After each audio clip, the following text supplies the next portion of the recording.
Fala, campeões! O rei do estado retomou seu trono na base da raça. Salve, salve, família Alviverde! Tá começando o Dalecast número 5 e hoje a gente não vai só comemorar a 27ª taça sob o dilúvio de Novo Horizontino, não. A gente vai mergulhar fundo nos bastidores da academia. O Tetra escapou em 2025, mas em 2026 o troféu voltou para casa e trouxe junto uma bomba. O conselheiro Marcos Borim abriu o jogo no Facincani. O ciclo do Abel Ferreira quase acabou na calada da noite e a gente vai te contar o porquê. Se você acha que o título resolveu todos os problemas da nossa gestão saco de vacilo, você tá muito enganado. Ajeita o fone de ouvido, porque hoje a análise aqui é sem massagem. O bicho vai pegar.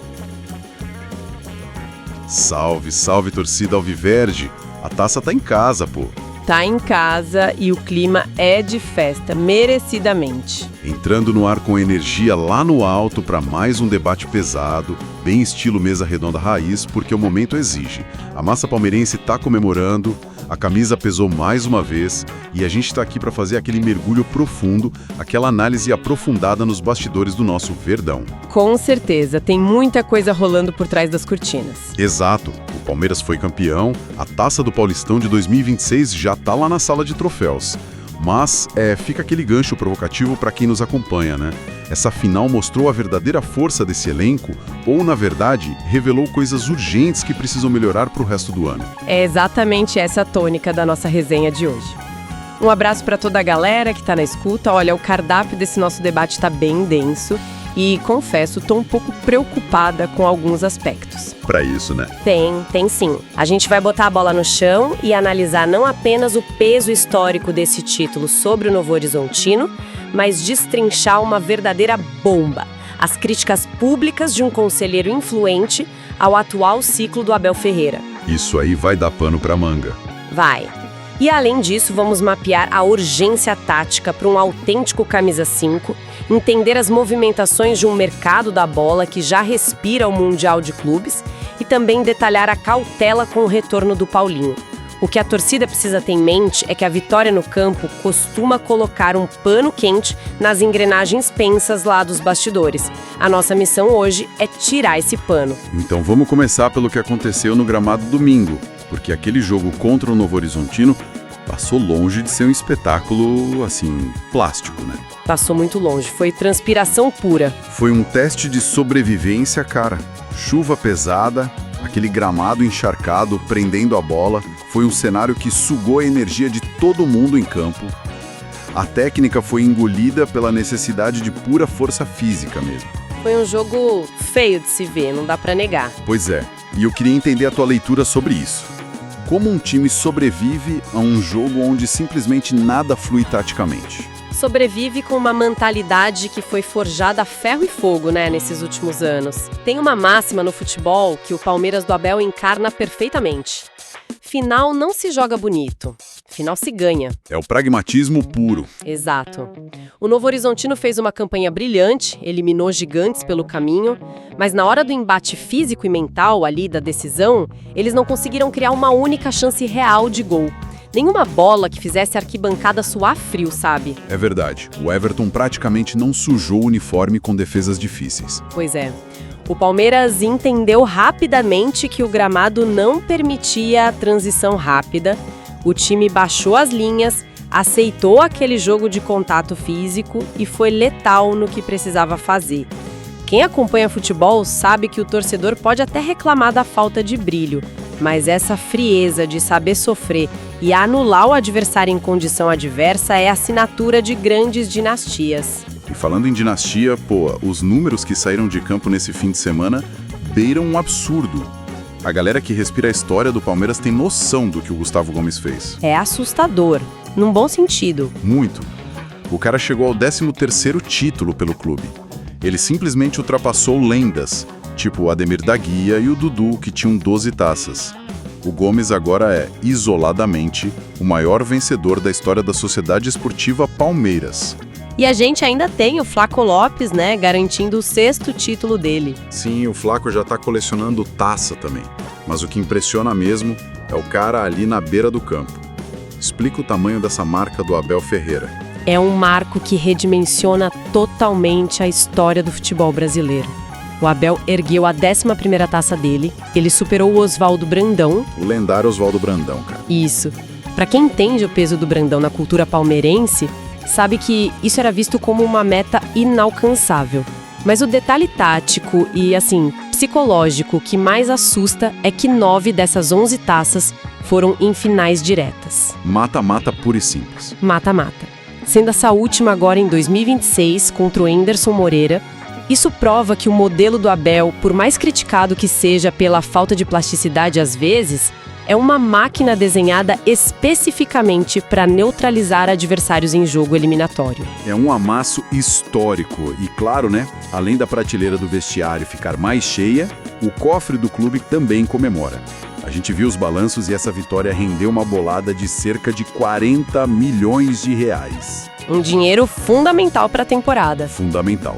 Mas como essa conta fecha certinho? O que entra de fato para dar esse alívio no financeiro? Vamos detalhar essa matemática para quem está nos acompanhando entender bem. Desses 40 milhões, cerca de 35 milhões vem da participação e dos direitos de transmissão da competição inteira. A cota fixa da federação, né? Isso, a cota da TV e tudo mais. O prêmio pelo título em si é de 5 milhões. E tem um detalhe curioso aí no meio. A multa do Rômulo. Exatamente. Pingou mais R$1 milhão de uma multa contratual que o Novo Horizontino pagou justamente para poder usar o Rômulo contra o próprio Palmeiras na final. Negócio de gênio da diretoria. Foi sim. Mas olha, o verdadeiro retorno dessa taça, mais do que o dinheiro, é o retorno moral. Como assim, o moral? Explica isso melhor. Ter a chancela de campeão logo no primeiro semestre muda a atmosfera do centro de treinamento inteiro. Pensa em jogadores tipo Lucas Evangelista, que chegou agora e ainda não tinha sentido o peso e a glória de ser campeão com a camisa do Palmeiras. Tira um peno das costas do cara. Tira totalmente. Traz uma paz institucional. Cria um escudo contra aquela pressão externa das redes sociais, sabe? O time agora foca no Brasileirão e nas Copas sem o desespero de ter que provar valor toda quarta e domingo. Faz todo sentido. Mas aí é que entra o grande paradoxo do nosso debate de hoje. Porque, cara, enquanto a torcida estava lá na rua festejando, os bastidores do clube estavam pegando fogo. Pegando fogo é apelido. Caiu uma bomba. Uma bomba enorme. A gente tem que falar das revelações do conselheiro-diretor Marcos Borim, lá na entrevista que ele deu para o canal do Facincani. E o que me deixa de cara é que o Borim é um cara da situação, é da base aliada. É um sócio de longa data, super respeitado lá dentro. Pois é. E mesmo assim ele soltou críticas duríssimas. O que leva um diretor a ir pro YouTube lavar roupa suja desse jeito? Essa é a grande questão que escancara uma resistência interna que muita gente fingia que não existia. Quando um conselheiro aliado vai a público num canal de grande audiência na internet, é porque o debate interno ali nas reuniões já se esgotou. Ele quis fazer barulho. Quis usar a pressão da mídia. Ele revelou com todas as letras que questionou a própria presidente Leila Pereira se o ciclo do Abel Ferreira não estaria chegando ao fim. Pesado demais falar isso publicamente. Muito pesado. O argumento do Borim é que, desde aquela polêmica gigantesca com o pré-contrato lá no Catar, no final de 2023, o Abel parece ter, nas palavras do conselheiro, perdido a mão em alguns momentos. Afetando o rendimento, claro. Sim, ele acha que isso afetou diretamente a concentração e a performance do time nas temporadas de 2024 e agora em 2025. E a crítica dele não parou por aí, né? Ele abriu fogo contra a dinâmica de poder, ele questionou aquela autonomia total do treinador. Exatamente. A visão do Borim é que falta um contraponto técnico direto ao Abel lá no departamento de futebol. Alguém pra bater de frente. Isso, alguém que discuta a tática de igual para igual. Hoje, o Anderson Barros é visto como um excelente executivo de contratos. Ele negocia, resolve burocracia, mas ele é apenas um executor das indicações do treinador. Não questiona se o jogador A ou B encaixa no esquema. Não questiona. O Borim disse que a única pessoa que realmente cobra o Abel, que faz algum tipo de contraponto lá dentro, é a própria Leila Pereira.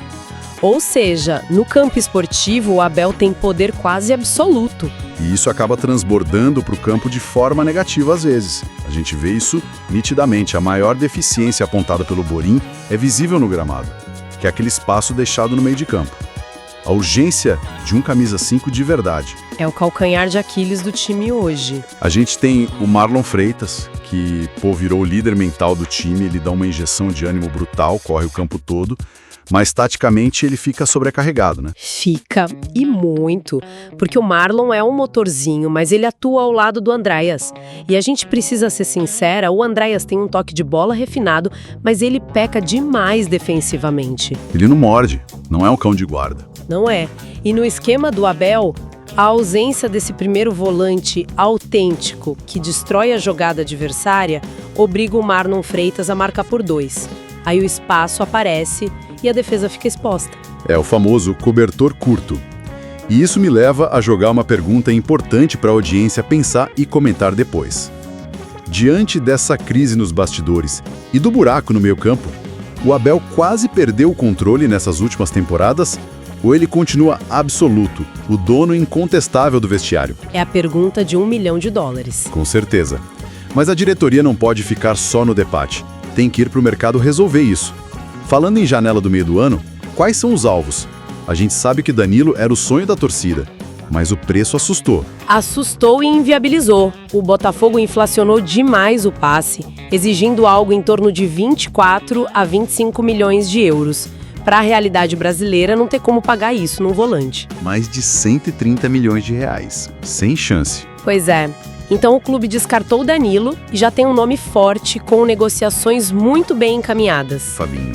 Boa. Ele chegaria exatamente para suprir essa carência do camisa 5, para liberar o Marlon Freitas e arrumar aquele buraco que o Borim tanto criticou. E não é só no meio-campo que tem gente chegando, não. A zaga também tá na mira pro meio do ano. Sim, o alvo principal é o Nino. O Nino, que tava no Zenit, né? Esse mesmo. O Palmeiras já tem conversas avançadas para trazer ele da Rússia logo depois da Copa do Mundo. A operação deve girar entre 12 e 15 milhões de euros. É um investimento alto pra zaga. É alto, mas é um jogador para chegar, vestir a camisa e jogar. Só que aí a gente entra num ponto delicado. Para fazer essas contratações, a conta tem que fechar. O Borim falou da matemática perigosa. O clube usou as vendas recentes para pagar parcelas atrasadas do ano passado, né? Sim, as contratações do Vitor Roque e do Arias foram parceladas. E a fatura de quase 400 milhões chegou. Não é dívida com o banco, mas é compromisso assumido. Ou seja, para equilibrar esse caixa sem fazer loucura, a diretoria vai ter que vender alguém na próxima janela. Inevitavelmente. E os dois nomes na vitrine são o Flaco Lopes e o Vitor Roque. Pô, vendeu o Flaco agora que ele tá voando. Ele tem uma avaliação de mais de 40 milhões de euros, não é isso? Isso mesmo.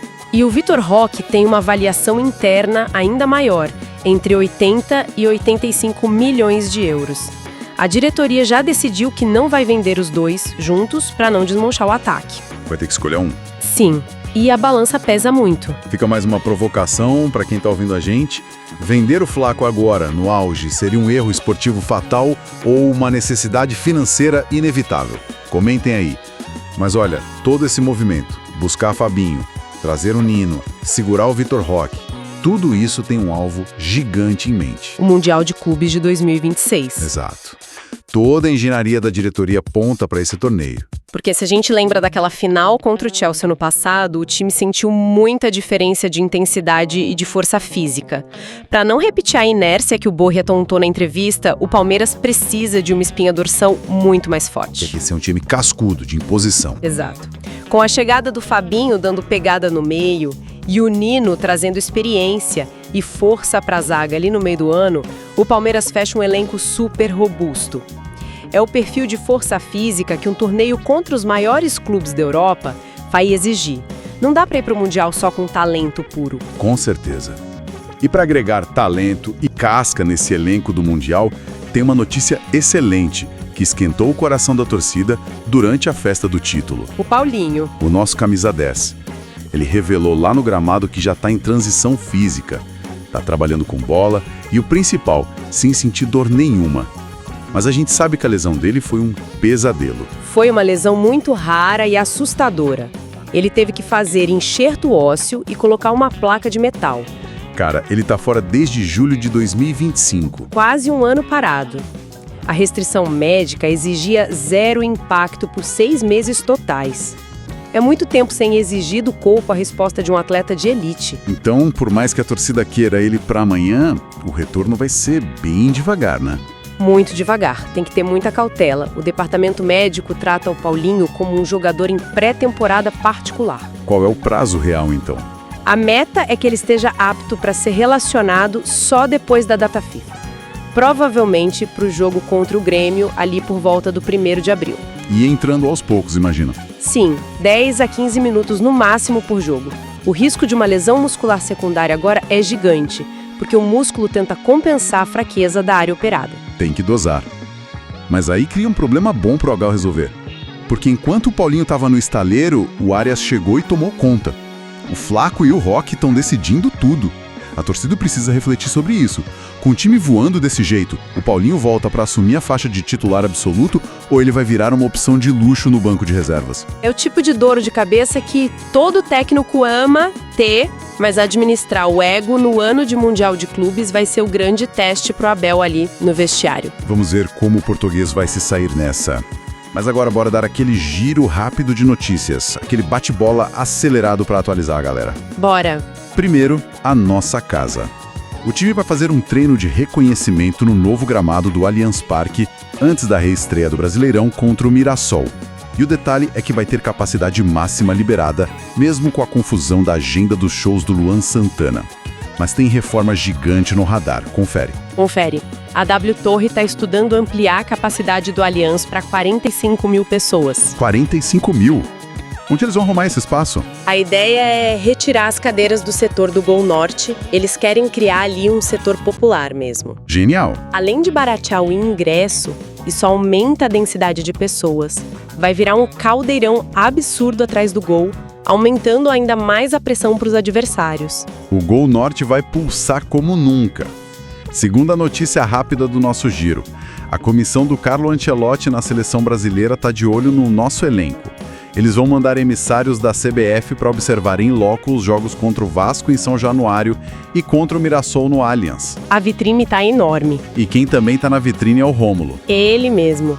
O cara fez um paulistão muito bom emprestado pro Novo Horizontino. E já tem proposta oficial na mesa. O Red Bull Bragantino e o Remo querem levar. Mas o destino mais provável, pelas cifras e pelo projeto, é o Bragantino. O Palmeiras vai lucrar bem com essa saída. Dinheiro entrando no caixa é o que importa. Para fechar o giro, não posso deixar passar a zoeira nas redes.